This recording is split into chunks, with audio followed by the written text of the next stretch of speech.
걱정이 아닌 통치를 붙잡는 삶이라는 제목으로 오늘 말씀 나누고 싶습니다. 2024년 새해가 벌써 2주나 흘렀습니다. 정신없이 흘렀던 연말과 연초가 어느새 지나갔고 모든 것이 다시 일상으로 돌아간 것 같습니다. 저는 개인적으로 정신없는 연말과 연초를 좋아하지 않아서 지금 일상으로 돌아가는 삶이 너무 좋습니다. 이제야 비로소 샬롬을 경험하는 것 같습니다. 하지만 일상 돌아와서 살아가다 보니까 일상의 평안도 잠시 지나가는 것 같고 서서히 현실적인 고민과 걱정들이 제 안에 채워지는 것을 느꼈습니다. 인생에서 걱정은 뗄래야 뗄 수 없는 관계인 것일까요? 여러분은 어떤 2024년에 일상을 살아가고 계신지 모르겠습니다. 여러분의 연초는 안녕하십니까? 모두 안녕하셨으면 하는 바람과는 달리 우리가 살고 있는 사회는 그렇게 안녕해 보이는 것 같지 않습니다. 2022년 한국의 건강보험심사평가원이라는 데에서 발표한 최근 5년, 17년부터 21년까지의 우울증과 불안장애 진료 현황을 분석한 통계가 있습니다. 여기서 뭐라고 하냐면 지난 5년 동안에 우울증 환자가 약 35%, 그리고 불안장애 환자가 약 32% 정도 증가했다고 합니다. 특별히 20대 같은 경우는 코비드 이전과 비교하면은 우울증 환자가 127%, 그리고 불안장애 환자가 86% 정도 증가했다고 합니다. 이게 작년 기준이니까 지금은 좀 더 늘 수도 있지 않을까 생각됩니다. 최근 한국 사회에 이러한 상황을 반영하는 대표적인 질환이 있다면 바로 공황장애가 아니겠습니까?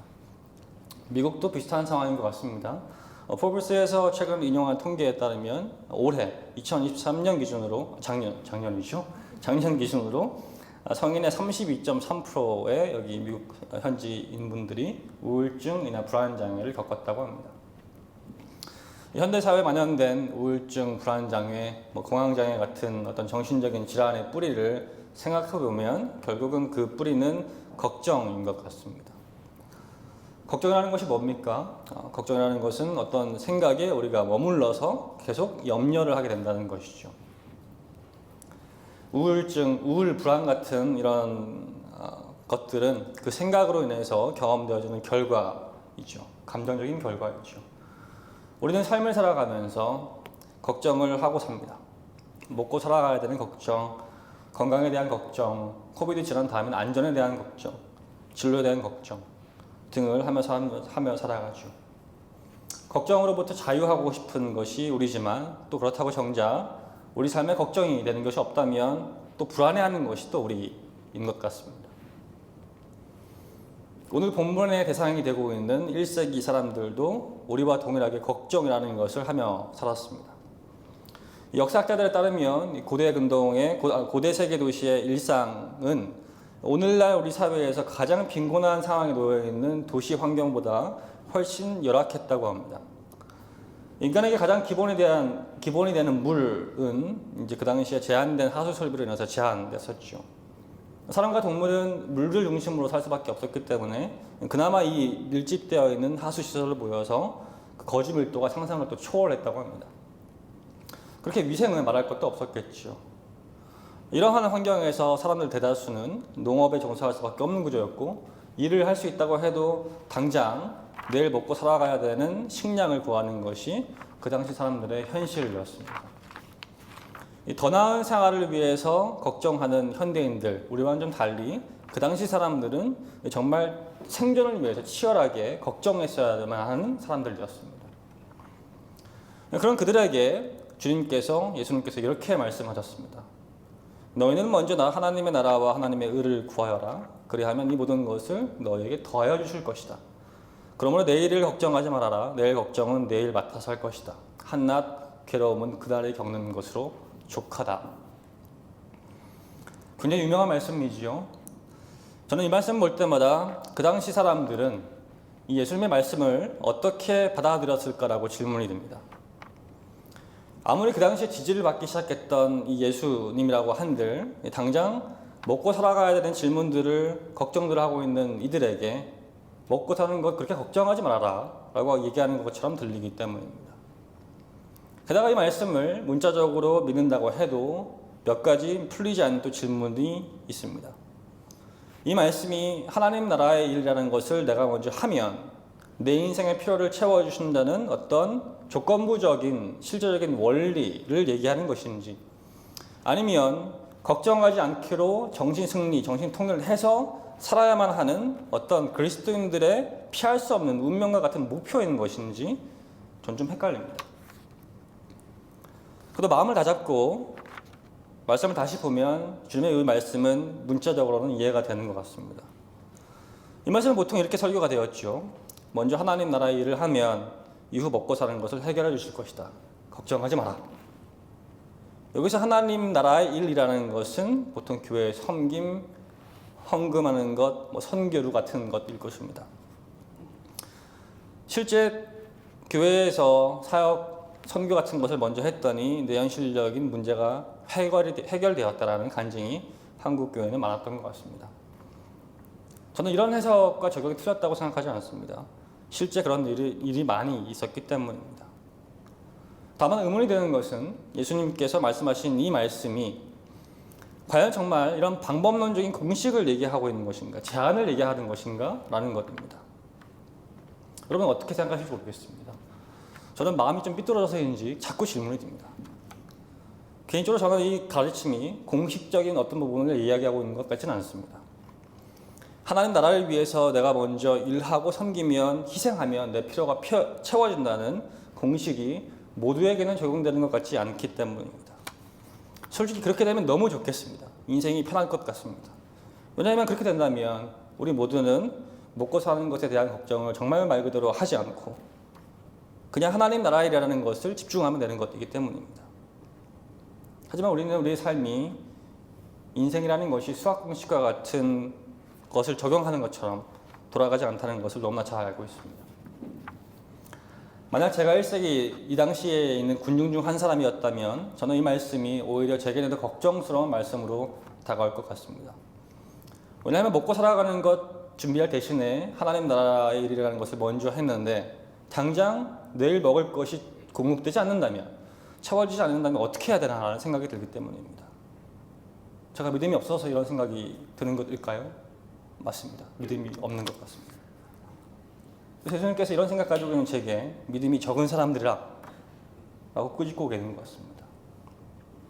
공중의 새도 하나님께서 먹이시고 들의 백합화도 심지어 내일 아궁이에 들어간다는 들풀까지도 주께서 입히시는데 제 삶 하나를 하나님께서 책임지지 못하실까라는 주님의 말씀이 뼈를 때리는 것 같긴 합니다.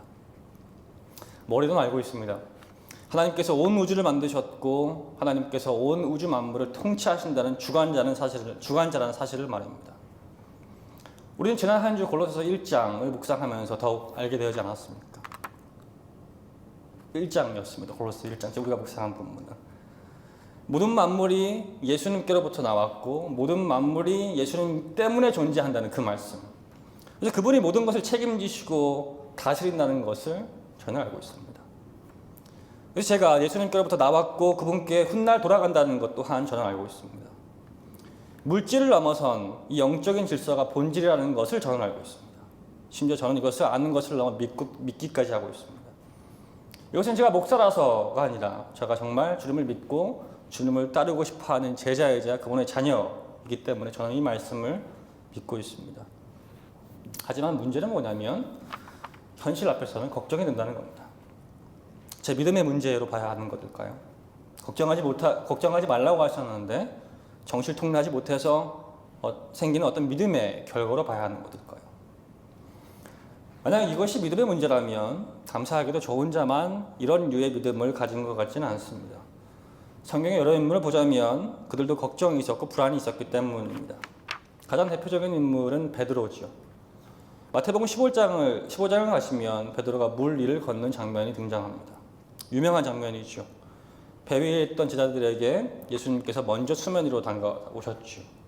그때 교황했죠. 귀신인가 싶어서. 근데 그때 베드로가 주님인 걸 알고서 어떤 생각인지 모르겠지만 주님께 간구하죠. 주님 저도 걷게 해주십시오.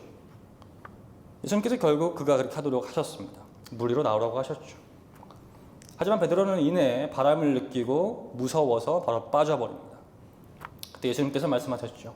믿음이 작은 자여 왜 의심하였느냐. 아마도 베드로에겐 물에 빠져서 죽을지도 모르겠다는 생각이 바람 때문에 걱정과 의심으로 연결되었고 그것 때문에 물에 빠졌을 것 같습니다.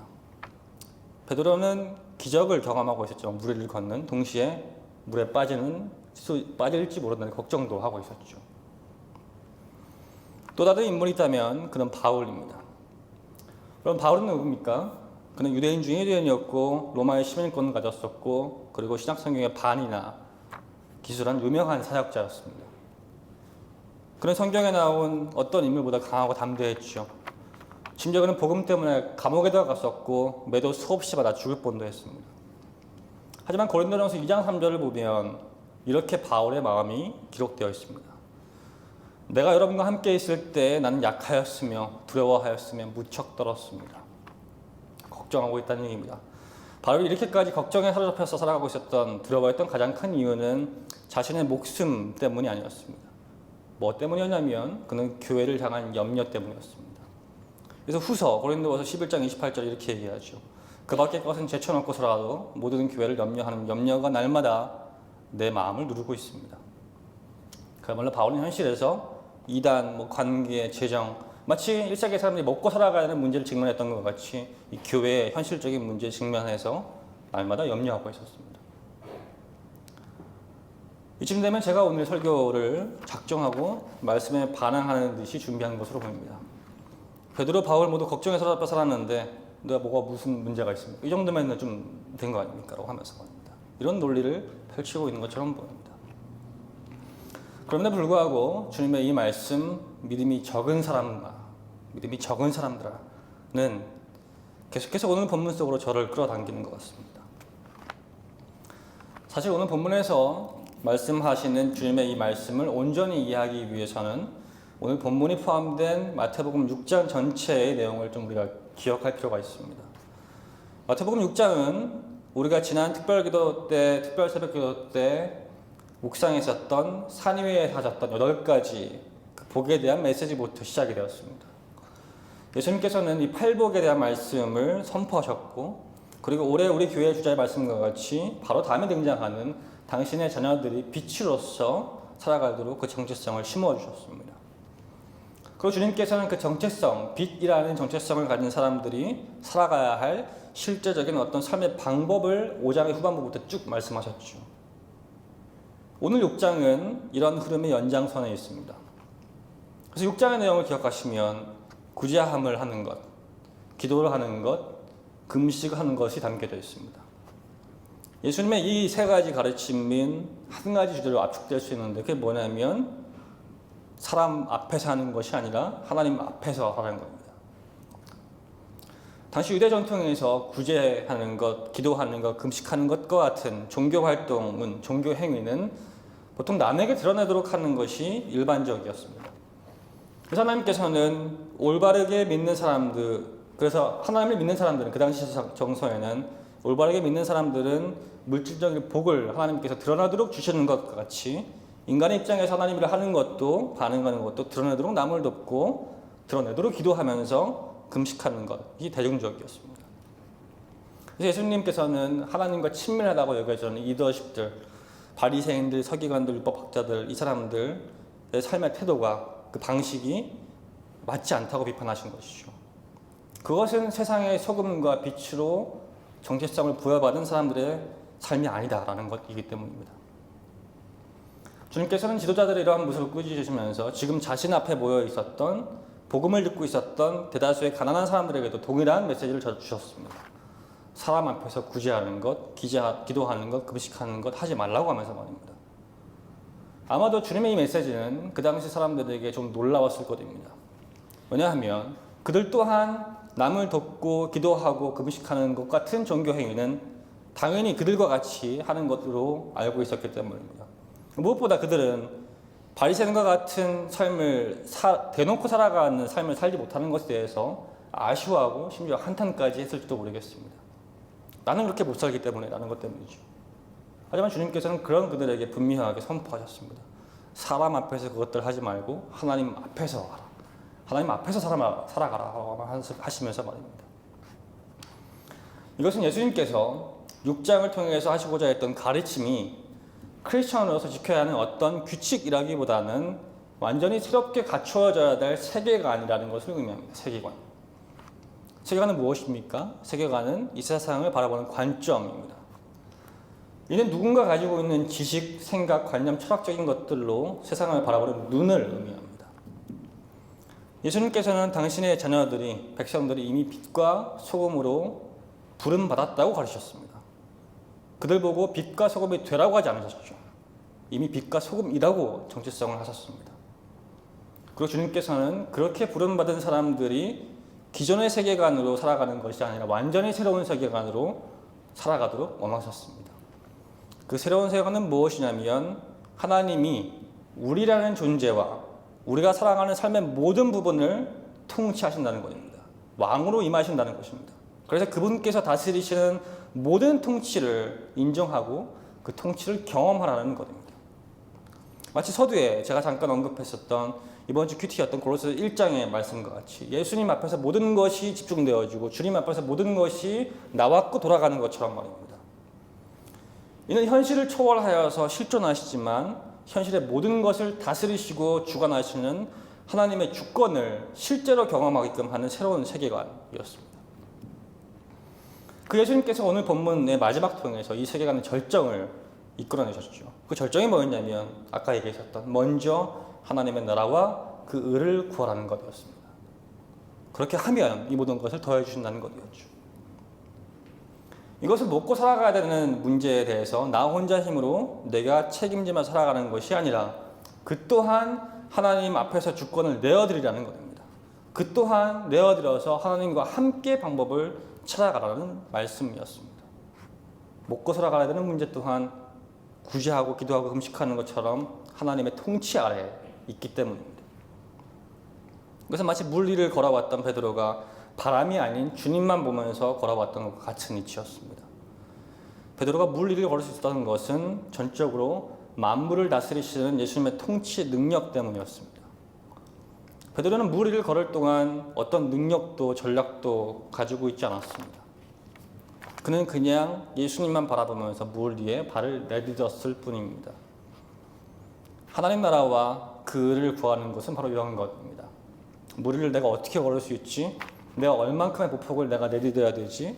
내가 몇 걸음 더 갈 수 있을까라는 생각을 가지지 않고 오직 물까지 통치하시는 주님만 바라보면서 걸어 나가는 것입니다. 베드로 자신은 몰랐겠지만 그가 물에 발을 내딛는 순간 그는 만물을 주관하시고 다스리시고 통치하시는 예수님의 그분의 통치 안에 들어갔었습니다. 하지만 그는 금세 물에 빠지고 말았죠. 바람으로 인한 걱정 때문에 예수님의 통치에서 잠시 벗어났기 때문입니다.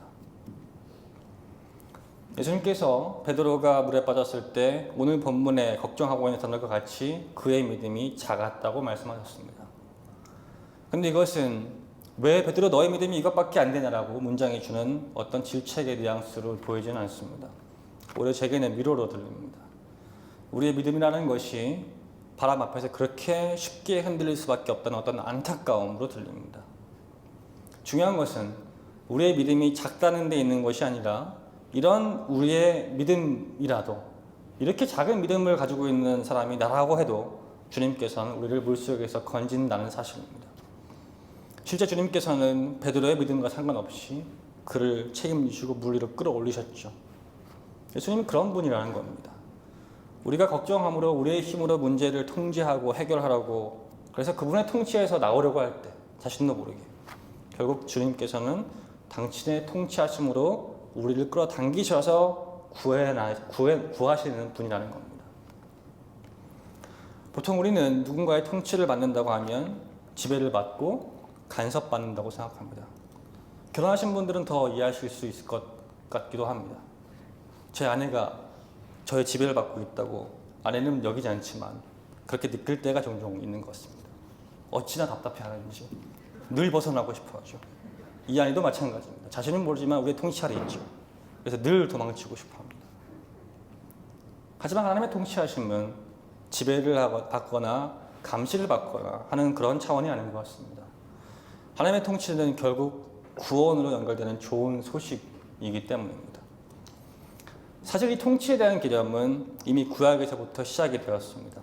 가장 선명하게 나타나고 있는 본문은 이사야서 52장 7절 말씀입니다. 우리 함께 괜찮으시면 읽었으면 좋겠습니다. 시작. 놀랍고도 반가워라.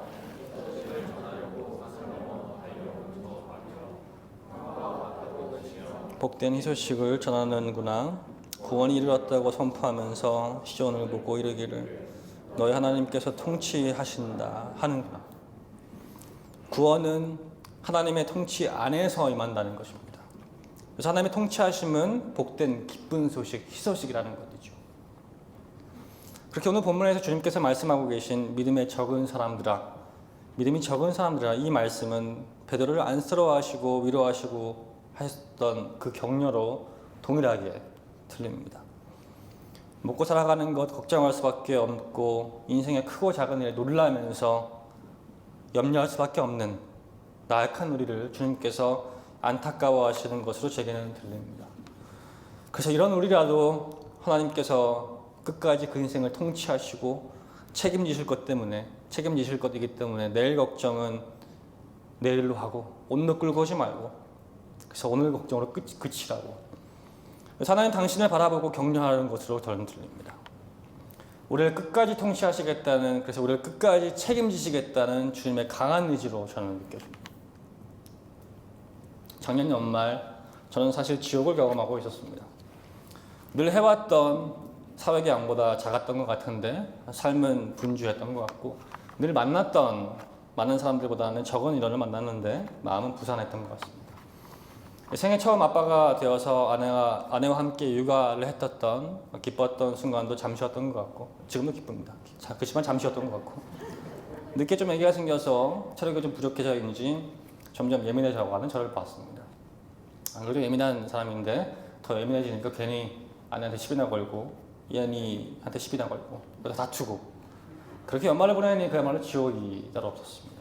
물론 이 지옥은 제가 만든 것이었습니다. 아내에게 몇 번을 사과하고 이한이에게도 자기 전에 미안하니까 성질내서 미안하다고 고백했는지 모르겠습니다. 부족하지만 못난 제 모습입니다. 하지만 저는 그때까지만 해도 하나님 앞에 무릎 꿇지 않았습니다. 여전히 내가 잘 통제할 수 있고 여전히 내가 좀 노력하면은 더 나은 사람으로 될 수 있지 않을까라는 생각 때문이었던 것 같습니다. 그래도 이번 연초 여전히 해결되어야 되는 개인사들, 저희 전체 가족이 어떤 문제들을 마주합니다. 제가 할 수 없는 문제들을 생각하면서 그냥 잊어버리고 있었던 일들을 다시 마주하니 그렇게 한 주를 살아가다 보니 걱정 속에 제가 파묻혔었습니다. 하필 이번 주 설교가 이번 본문이어서 더 걱정을 했습니다. 결국 하나님 앞에 무릎 꿇었습니다. 설교 준비하면서 책 뒤적이다가 도저히 안 되겠다 싶어서 그냥 무릎이 꿇렸습니다. 고백했습니다. 주님, 통치하심을 제가 인정합니다.